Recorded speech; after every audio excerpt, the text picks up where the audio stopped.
In 1955, a first grader's school supply list looked nothing like the one your kid brought home last August. No tablets, no dry erase markers, no plastic everything. Instead, children carried tools made of glass, metal, and wood into classrooms that smelled like chalk dust and floor wax. Number 14 on this list was so dangerous it would get a teacher fired today. And number 3 was used by every single student in America, but vanished so completely that most people under 40 have never even heard of it. These were the supplies that built the generation that put men on the moon. Before we start, hit that subscribe button because what you are about to see might make you wonder if we traded quality for convenience. Let us count down 20 classroom supplies that disappeared from American schools. Number 20, inkwells and glass ink bottles. Before ballpoint pens conquered every pocket in America, students dipped metal nibs into small glass wells set right into the top corner of their wooden desks. Those little porcelain or glass cups, about 2 inches across, held blue-black ink that stained fingers, cuffs, and more than a few homework assignments. Teachers or appointed ink monitors filled them each morning from a larger bottle, carefully pouring so the ink did not splash onto the varnished desktop. A bottle of Schieffer script ink cost about 15 cents in 1952 and lasted a month for a whole row of students. Children learned penmanship the hard way. Press too hard, and the nib crossed and splattered. Too light, and the letters came out ghostly thin. Every desk had a groove carved along the top to hold the pen when you were not writing, and the inkwell sat in its hole like a tiny monument to patience. Boys dipped girls' braids into the ink. Teachers gave detentions. Janitors scrubbed stains that never quite came out of the oak. By the time Bic sold its billionth ballpoint in 1961, the inkwell was already disappearing. Schools filled the holes with putty and sanded them flat. But for decades, those little circles in old desks told the story of how American children once learned to write. Number 19, wooden pencil boxes. Every child carried a hinged wooden box, usually about 8 inches long, with a sliding or flip-up lid that held pencils, an eraser, a small ruler, and a pen nib or two. Some had decals of cowboys or rocket ships pressed onto the lid. Others were plain pine, sanded smooth, and stamped with the child's initials. A decent wooden pencil box cost between 25 and 50 cents at the 5 and dime. The hinge was always the weak point. By November, most kids had boxes held together with a rubber band, and the lid rattled every time you opened your desk. That rattle was the soundtrack of settling in for arithmetic. The smell of cedar shavings mixed with pencil lead was the smell of learning itself. Plastic zippered pouches replaced them in the 1960s, lighter and cheaper to produce. But those pouches never had the satisfying click of a wooden lid snapping shut, or the pride of carving your name into something that felt permanent. Number 18, blotting paper. Fountain pen ink sat wet and shining on the page for several seconds, long enough to smear under a careless hand. Blotting paper was the solution, thick, soft, absorbent sheets in pink or white that students pressed gently over fresh writing to soak up excess ink. A sheet cost about a penny. Some companies printed advertisements on one side, turning blotters into miniature billboards for insurance companies and local dairies. Children collected them the way kids today collect trading cards. The ritual of writing a line, pressing the blotter, then lifting to check if the words survived taught a patience that modern students never learn. When ballpoint pens arrived and ink dried on contact, blotting paper became obsolete overnight. Number 17, steel pen nibs. Students wrote with steel nibs fitted into wooden holders. The nib was a small-shaped piece of metal, pointed and split down the center, that flexed under pressure to create thick downstrokes and thin upstrokes. A box of Esterbrook nibs cost about 10 cents and held 12, because nibs wore out and bent with regular use. Children learned to change them the way modern kids swap phone cases. Penmanship class meant rows of students scratching in near silence. The only sound the soft scritch of metal on paper and the occasional frustrated sigh when a nib caught a fiber and launched a spray of ink. Teachers inspected nibs weekly. A damaged nib meant bad grades and a note home. That tiny piece of steel taught more about care than any modern writing instrument ever could. Number 16. Composition books with marble covers. Those black and white speckled notebooks were sewn together with thread, not glued. The covers were stiff cardboard coated with that distinctive swirled pattern that made every notebook look like a slab of Italian marble. A composition book cost 10 cents at Woolworth's. Teachers required them for every subject, and students carried stacks bound with a leather strap. The thread binding meant they survived being dropped, sat on, and shoved into desks without falling apart. Mothers found them years later in attic boxes, filled with long division and book reports written in careful cursive. The modern glued versions split at the spine within weeks. Those sewn originals were built to last longer than the schools themselves. Teachers wrote on blackboards all day, and chalk dust was the occupational hazard nobody discussed. Chalk holders were metal or wooden tubes that gripped a stick of chalk, keeping fingers clean and preventing the screech of a short stub slipping sideways against slate. Some holders had a screw mechanism that advanced the chalk as it wore down, like a mechanical pencil for the blackboard. A good brass holder cost about 25 cents and lasted a teacher's entire career. The cheaper tin ones dented and jammed, and every classroom had a drawer full of them. Students called to the board to solve a problem got to use the holder, and it felt like being handed a tool of authority. The weight of it in your hand made writing feel important. When whiteboards replaced chalkboards in the 1980s, chalk holders became museum pieces. But ask any teacher who survived the transition, and they will tell you nothing wrote as satisfyingly as a fresh stick of chalk locked into a good holder, gliding across real slate. Number 14. Glass bottles of white paste. Before glue sticks, students pasted everything with thick white paste from small glass jars with a built-in wooden spreader. LePage's and Carter's were the big brands, about 10 cents a jar. The paste had a faintly minty scent that proved irresistible to small children. Teachers spent half their day telling first graders to stop eating it. The paste was made from flour, water, and peppermint oil, which is exactly why it tasted acceptable to a 6-year-old. It dried slowly, giving children time to reposition cutouts, and it held paper to paper with a bond that survived decades in scrapbooks. The glass jars were heavy enough to anchor papers on a windy day when windows were open. When Elmer's introduced the plastic squeeze bottle in the early 1960s, the little glass jars disappeared. But nothing since has matched the ritual of unscrewing that metal lid and carefully smoothing paste across construction paper with the focus of a surgeon. First pattern break. Here is something most people do not realize. The classroom of 1955 was a sensory experience no modern school can replicate. The smell of chalk dust, the sharp chemical scent of mimeograph fluid, the woody aroma of freshly sharpened pencils mixing with waxy crayons warming in sunlight, the sound of a hand-cranked sharpener grinding away, the scratch of nibs on paper, the thump of a heavy textbook. Every supply had weight, texture, and smell. Modern classrooms are sanitized and plastic by comparison. Educational researchers at Stanford published a study in 2019 showing that students retain information better when they engage multiple senses. Those supplies from the 1950s were not primitive. They were accidentally brilliant. Number 13. The hand-cranked pencil sharpener. Bolted to the wall or clamped to the teacher's desk, the hand crank was a cast iron machine with a wooden handle and rotating blades that turned a broken pencil into a needle-sharp instrument in 5 seconds. Boston and Apsco made the best ones, heavy enough that a child could hang from the handle without pulling it off the wall. The shavings collected in a small drawer, the class monitor emptied each afternoon, releasing a cedar-scented cloud. A good wall-mounted sharpener cost about $2 in 1955 and lasted 40 years. The trip to the sharpener was the 1950s version of checking your phone.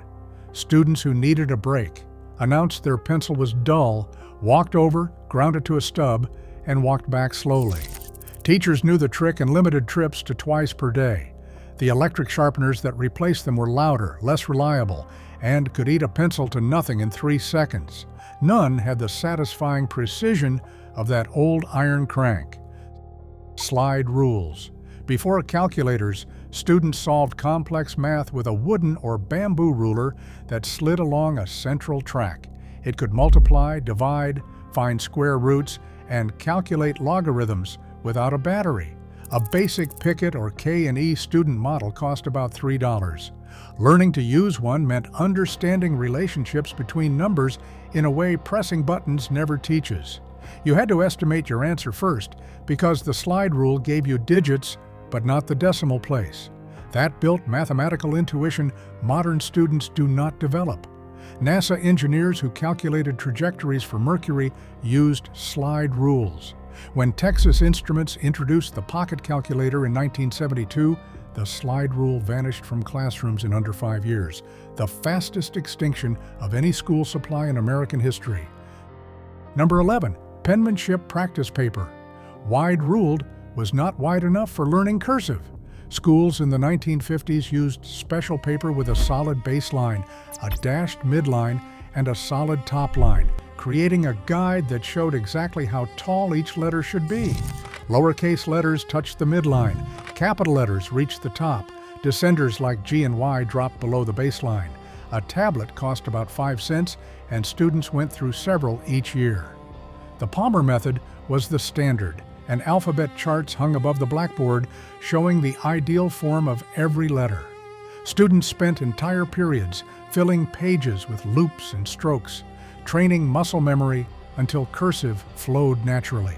Teachers graded penmanship as seriously as arithmetic, and report cards included a separate grade for it. Poor marks meant extra practice at home. By the 1980s, many schools reduced penmanship to a few weeks. By 2015, most states dropped cursive entirely. That special 3-lined paper disappeared with it. An entire system for teaching beautiful handwriting gone.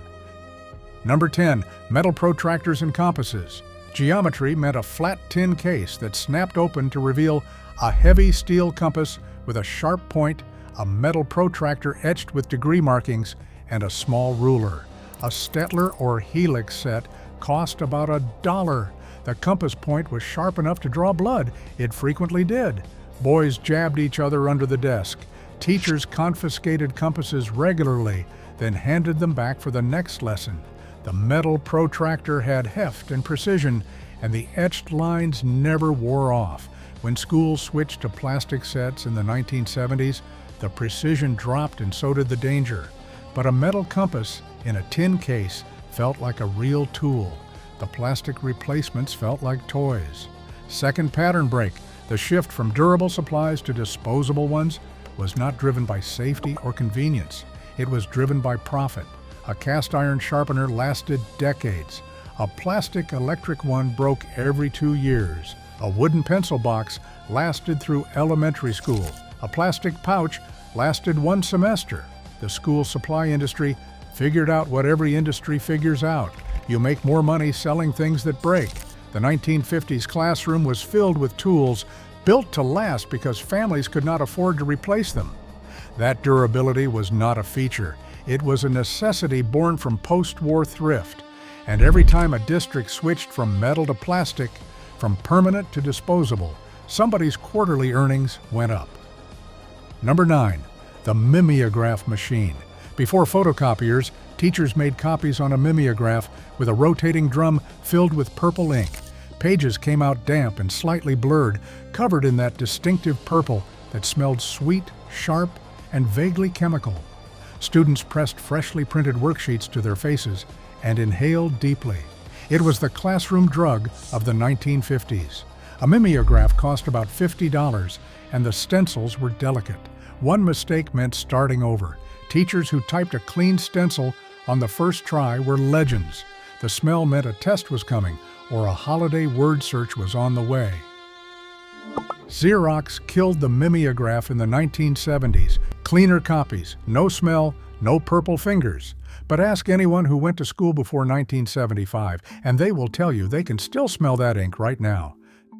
Number 8. Map pull-downs. Mounted above the blackboard on spring-loaded rollers, pull-down maps were the Google Earth of the 1950s classroom. A teacher could reach up, grab the wooden dowel at the bottom, and unroll a full-color map of the United States, Europe, the world, or the solar system. The maps were printed on heavy, canvas-backed paper that crackled as they unrolled and snapped back up with a satisfying whoosh when released. A single Nystrom or Rand McNally pull-down map cost about $5, and most classrooms had 3 or 4 mounted in a row. The colors were bold. Oceans were deep blue. Countries were pink, yellow, and green. Mountain ranges stood out in shaded relief that made geography feel three-dimensional. Students stared at those maps during boring lessons, tracing imaginary journeys across continents with their eyes. The maps showed borders that no longer exist, countries with names that have since changed, and territories still marked as colonies. When overhead projectors and eventually smartboards replaced them, the pull-down maps were rolled up one last time. Many still hang in school closets today, waiting for someone to give them one more snap. Number 7. Real slate chalkboards. Genuine slate, mined from quarries in Vermont and Pennsylvania, was cut into panels and mounted on classroom walls. Slate gripped chalk perfectly, producing clean, bright lines when held at the right angle, without the squeak you get on painted steel boards. A full wall installation cost hundreds of dollars in the 1950s, but it lasted essentially forever. The surface was cool to the touch, and the sound of chalk on real slate was quieter than on the painted steel boards that later replaced them. Students could feel the grooves left by thousands of lessons. When old schools were demolished, dealers salvaged the slate and sold it as kitchen countertops, repurposed but never forgotten. Number 6. Individual student slates. Young students practiced writing and arithmetic on small personal slate boards the size of a modern tablet. Wooden frames held a piece of natural slate. A thin slate pencil, actually a rod of soft stone, made marks that could be wiped clean with a damp rag. A slate cost about 20 cents, and the pencil sold in bundles for a nickel. Teachers called out math problems. Students scratched out the answer and held their slates up for the teacher to check. No paper wasted, no worksheets to collect, instant feedback for 30 students at once. The slates made a soft scraping sound that filled classrooms with a whisper of concentration. Some children wrote so hard, they scratched permanent grooves into the surface. Mothers dampened the rags at home each morning so children could carry them to school wrapped in oilcloth. By the mid-1950s, cheap paper was replacing slates in most schools, but rural one-room schoolhouses used them well into the 1960s. The simplest, most elegant, most reusable classroom tool ever invented, and we threw it away for loose leaf. Number 5. Book straps. Students did not carry backpacks. They carried books in a stack, held together with a leather strap buckled tight around the middle, about 1 inch wide and 2 feet long, with a buckle and handle loop. Stack your textbooks, cinch the strap, carry by the loop, or sling over a shoulder. A strap cost about 50 cents and lasted for years. Every kid had a callus on the hand that carried it. Walking home, you saw lines of children swinging their bundles, some dragging them when the weight got too much. Boys whipped each other with the straps when teachers were not looking. When nylon backpacks arrived in the 1970s, the leather book strap vanished. But for a generation, that strap cutting into your palm was the physical sensation of going to school. Third pattern break. Every one of these supplies required students to develop a skill. Dipping a nib required hand control.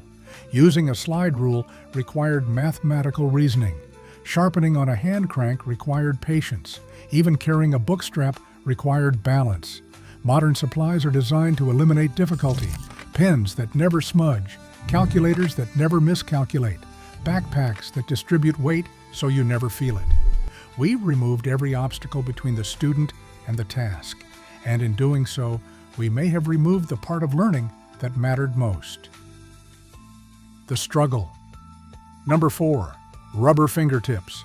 Teachers and students who had to sort, count, or flip through stacks of paper used small rubber caps that fit over the index finger and thumb. These cone-shaped tips, usually orange or red, provided grip on slippery mimeograph pages and kept paper cuts to a minimum. A pack of 12 cost about 15 cents, and every teacher's desk drawer had a handful rolling around among paper clips and rubber bands. Students who helped grade papers or sort handouts wore them with a sense of authority, tapping through stacks with mechanical efficiency. The rubber smelled sharp and industrial, and after an hour of sorting, your fingertips were slightly numb from the pressure. Office supply stores still sell them, but they have vanished from classrooms entirely. Modern students rarely handle enough paper to need them, but in the 1950s, when every test, every handout, and every permission slip existed as a single physical sheet, those little rubber caps were essential armor for the paper war that defined American education. Number 3, dip pens and Palmer method drills. Every American school set aside structured class time for the Palmer method, and the tool was the dip pen. Students did not just learn to write, they drilled. Rows of ovals, pages of push-pull strokes, lines of connected letters were repeated until the motion became automatic. The dip pen forced discipline because it could not be rushed. Too fast, and the ink ran out mid-letter. Too slow, and a blob formed. Report cards gave a separate penmanship grade, and poor marks meant extra practice at home. By the 1960s, ballpoint pens replaced dip pens. By the 1980s, drills were shortened. By 2015, most states dropped cursive entirely. An entire system of disciplined, beautiful handwriting was abandoned in a single generation. The dip pen was not just a writing tool, it was a teaching method, and when we discarded it, we lost the method along with the instrument. Number 2, dunce caps and behavior boards. Discipline in the 1950s was visible, immediate, and sometimes humiliating. The dunce cap, a tall cone of paper marked with a D, was placed on the head of a student who could not answer a question or who misbehaved. That student sat on a stool in the corner, facing the wall, for the rest of the period. Behavior boards tracked conduct with colored cards moving from green to yellow to red. A red card meant a note home, and a note home in the 1950s meant consequences modern parents would consider extreme. The cap was falling out of fashion by the late 1950s as educators questioned public shaming. By the 1960s, most schools banned it. The dunce cap remains the most recognizable symbol of old-fashioned education, a reminder that classrooms once ran on public accountability that would make any modern school board shudder. Number 1, the wooden ruler with a metal edge, 12 inches of lacquered maple with a thin strip of brass or steel inset along one side, the single most important, most versatile, and most feared classroom supply of the 1950s. Students used it to draw margins, measure diagrams, underline headings, and solve math problems. Teachers used it to rap knuckles when students got out of line. That metal edge could raise a welt that lasted through recess. A ruler cost about 10 cents, and every student in America owned one. The inch markings were burned into the wood, not printed, so they never wore off. Students drummed on desks with them, flicked erasers off the edge like catapults, measured each other's noses during free time, and sword fought in the hallway when the teacher turned her back. The wooden ruler was weapon, instrument, toy, and tool, the Swiss Army knife of the 1950s classroom. When clear plastic rulers replaced them, the metal edge vanished, the knuckle wrapping stopped, and something fundamental changed. The plastic ruler was just a ruler. The wooden ruler was an education. Those were the 20 classroom supplies from the 1950s that today's students have never seen. Share in the comments which one you remember. If you are old enough to have smelled that mimeograph ink, tell me, can you still smell it right now? I bet you can. Subscribe so you do not miss what we are counting down next.